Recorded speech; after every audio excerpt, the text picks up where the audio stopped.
Imaginez que demain, on puisse déterminer la performance thermique de votre maison à partir de mesures in situ alors que vous vous trouvez à l'intérieur et que vous êtes en train de cuisiner. Une méthode comme celle-ci offrirait de nombreux avantages.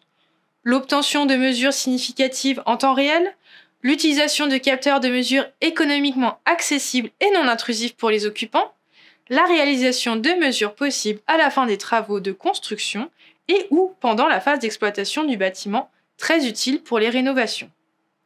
Actuellement, les principales méthodes caractérisant par des mesures in situ les déperditions globales de l'enveloppe d'un bâtiment se font en l'absence des occupants. C'est par exemple le cas avec le dispositif Seren. Le principe général de ces méthodes repose sur la mesure des apports de chaleur et le delta de température pour estimer les déperditions avec un modèle numérique à travers la détermination du coefficient de transfert de chaleur que l'on appelle souvent par son acronyme anglais HTC. Les méthodes en inoccupation s'affranchissent des phénomènes liés à l'occupation, mais ont un protocole de mesure spécifique.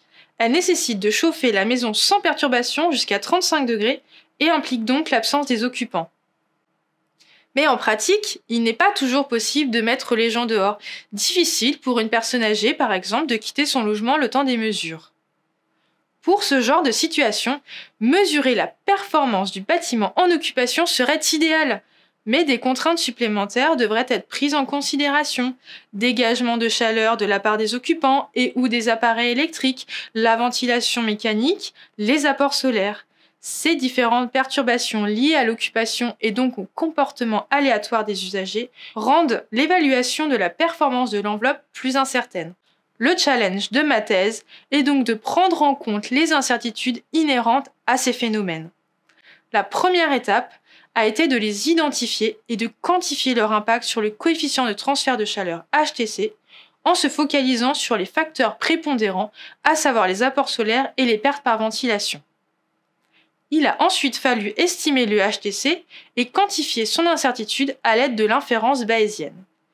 Cette approche probabiliste consiste à exprimer les paramètres d'entrée d'un modèle sous forme de distribution de probabilité en fonction d'une connaissance préalable et d'une connaissance acquise à partir des données mesurées. Elle a l'avantage de prendre en compte les incertitudes automatiquement et de faciliter la résolution. Mon modèle numérique étant maintenant construit, je dois le tester sur des données réelles provenant de maisons instrumentées. Cette étape de finalisation va ainsi permettre de valider la fiabilité, la robustesse et la répétabilité de ma méthode. Elle vous permettra, quand vous souhaiterez mesurer la performance réelle de votre maison, de cuisiner tranquillement sans vous soucier d'invalider la mesure.